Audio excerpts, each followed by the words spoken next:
পাতা কুচকানো যেই সমস্যাটা আছে, এই সমস্যাটা একটা পর্যায়ে গিয়ে হচ্ছে মোজাইক ভাইরাসে রূপান্তরিত হয়।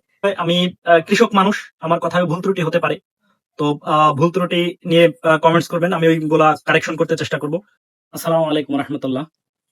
সবজি গাছের পাতা কুঁকড়ে যাওয়া বা সাদামাছি, যেটা থ্রিপস পোকা, তো এই থ্রিপস নিয়ে অনেকেরই অনেক ধরনের প্রশ্ন থাকে। সব সময় এ ধরনের অনেক ফোন কল পাই যে ভাই, শশা গাছের পাতা কুঁকড়ে গেছে বা সাদামাছি ঠেকাইতে পারছি না। অনেক ধরনের গ্রুপ ব্যবহার করি, তো কোন কোন গ্রুপ সব থেকে বেশি ভালো কাজ করে, এই গ্রুপগুলা নিয়ে একটু কথা বলবো। এবং পাতা কুঁকড়া মূলত দুইটা পোকার কারণে হয়, একটা হচ্ছে মাকড় আর একটা হচ্ছে থ্রিপস।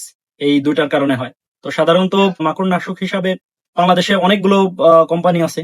তার মধ্যে একটা গ্রুপ মাকড়ের জন্য খুব ভালো কাজ করে, সেটা হচ্ছে 1.8 EC, যেটা অ্যাবামেকটিন আছে। আমি একটু দেখাই। অ্যাবামেকটিনের মধ্যে কয়েকদিন আগে হচ্ছে একটা পিকচার আপলোড করেছিলাম।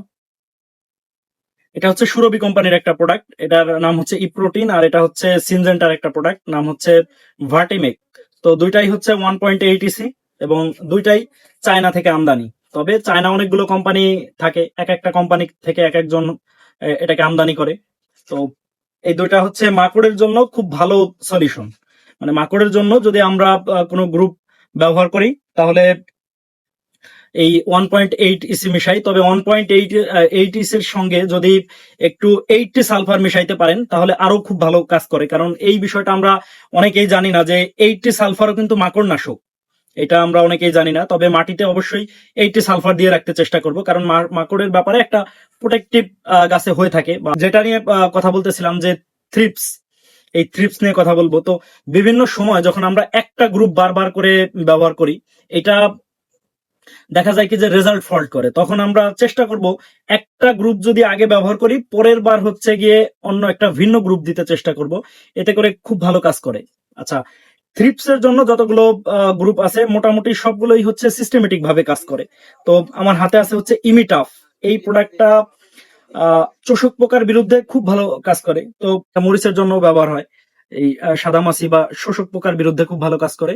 এটার গ্রুপ নেম হচ্ছে ইমিডাক্লোরাপিড, এটা তো আমরা অনেকেই জানি। তো ইমিডাক্লোরাপিড সাধারণভাবে দেখা যায় যে অনেক সময় এটা একবার দিছেন, পরের বার দিলে পরে খুব ভালো একটা রেজাল্ট আসছে না, তখন আপনি চিন্তা করবেন যে একটু গ্রুপটা ঘুরায় ব্যবহার করা। দেখেন এই একটা গ্রুপ লুফেনিউরন, যেটা ডেনিম ফিট আছে, এই ডেনিম ফিটটা অবশ্যই পাতার উল্টা দিকে ধরে স্প্রে করতে চেষ্টা করবেন। সেটা মরিচ গাছ হোক বা লতা জাতীয় কোনো গাছ হোক, অবশ্যই চেষ্টা করবেন পাতার উপর নিচে একটু দিয়ে দেওয়ার জন্য, মানে স্প্রেটা যেন পায়। এটা হচ্ছে একটা বিষয়। এটার গ্রুপ হচ্ছে লুফেনিউরন, আর হচ্ছে অ্যামামেকটিন বেনজোয়েট। তো এটাতে কামড়ে খাওয়া পোকা প্লাস থ্রিপস দুইটার জন্যই হচ্ছে অনুমোদন আছে, বা দুইটাই কাজে লাগবে। আচ্ছা, প্রথমবার একটা গ্রুপ দিলে দ্বিতীয়বার আরেকটা দিবেন বা দিতে চেষ্টা করবেন। আরেকটা গ্রুপ আছে অ্যাসিটাপ্রিমিড, যেমন আমার হাতে আছে হচ্ছে মানিক। এটা নিমপ্রেক্স এর একটা ওষুধ, যদিও কীটনাশক, কিন্তু এই অ্যাসিটাপ্রিমিডটাও শোষক পোকার বিরুদ্ধে খুব ভালো কাজ করে। আরো একটা গ্রুপ আছে, এটা ডেল্টা মেথিন নামে একটা গ্রুপ আছে। এটা আমরা অনেকেই জানি বা অনেকেই জানি না। ডেল্টা মেথিন এটা শোষক পোকার বিরুদ্ধে প্লাস আরো এই শোষক জাতীয় যত পোকা আছে, এই ডেল্টা মেথিন গ্রুপটা কিন্তু খুব ভালো কাজ করে। এবং এটা হচ্ছে নিচের দিকে যে সমস্ত গাছ কুড়াদে আসে বা কুকড়ে যায়, গাছের পাতা ঘুষিয়ে ফেলে, তো এটার বিরুদ্ধে এই সমস্ত গ্রুপ কাজ করে, যেগুলো নিয়ে এতক্ষণ কথা বললাম। প্রথমত হচ্ছে ইমিডাক্লোরোপিড নিয়ে কথা বলছি, এরপরে হচ্ছে লুফেনিউরন নিয়ে কথা বলছি, অ্যাসিটাপ্রিমিড নিয়ে কথা বলছি, এরপর হচ্ছে ডেল্টা মেথিন নিয়ে কথা বলছি। তো এই ধরনের যত গ্রুপ আছে, এগুলা দিলে পরে থ্রিপস শোষক পোকা দমন হয়। বাকি এইবার হচ্ছে যেটা মাকড় আছে, মাকড়। তো এই মাকড়ের জন্য আপনি ভার্টিমেক ব্যবহার করতে পারেন, ইপ্রোটিন ব্যবহার করতে পারেন। এরপরে বাংলাদেশ এগ্রিকালচারের চয়েস আছে, চয়েস ব্যবহার করতে পারেন।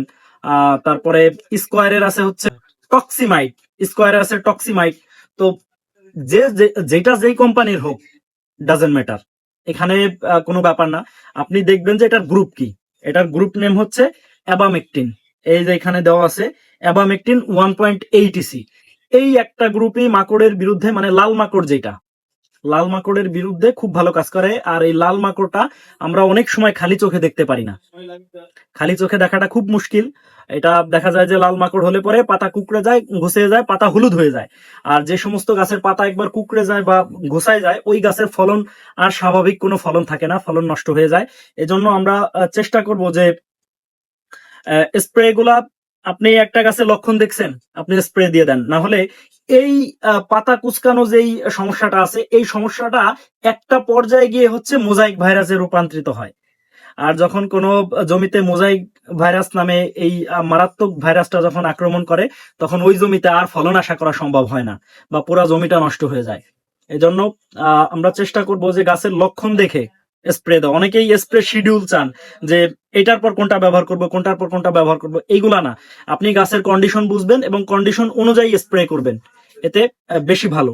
তো ধন্যবাদ যারাই আমার ভিডিও দেখেন সব সময়, প্রত্যেককেই অনেক অনেক ধন্যবাদ। আমার ভিডিও যদি ভালো লাগে গ্রহণ করেন, বাকি ভালো না লাগলে দেখতে থাকেন, দেখতে দেখতে হয়তো ভালো লাগা তৈরি হতে পারে, বাকি ভালো না লাগলে অ্যাভয়েড করেন। আর আরো একটা বিষয় খুব ইম্পর্টেন্ট, যে আমরা যদি কোনো বিষয় না জানি, আমরা আমাদের উপজেলা কৃষি অফিস সম্মানিত স্যার, এই স্যারদের সঙ্গে গিয়ে আলাপ করবেন। স্যাররা আপনাকে অনেক ভালো সলিউশন দিবে, স্যাররা ভালো পরামর্শ দিবে। কৃষি বিষয়ে পরামর্শ দেওয়ার জন্যই স্যাররা বসে থাকেন। আর একটা বিষয়, আমি কৃষক মানুষ, আমার কথায় ভুল ত্রুটি হতে পারে। তো ভুল ত্রুটি নিয়ে কমেন্টস করবেন, আমি ওইগুলা কারেকশন করতে চেষ্টা করব। তো ধন্যবাদ সবাইকে।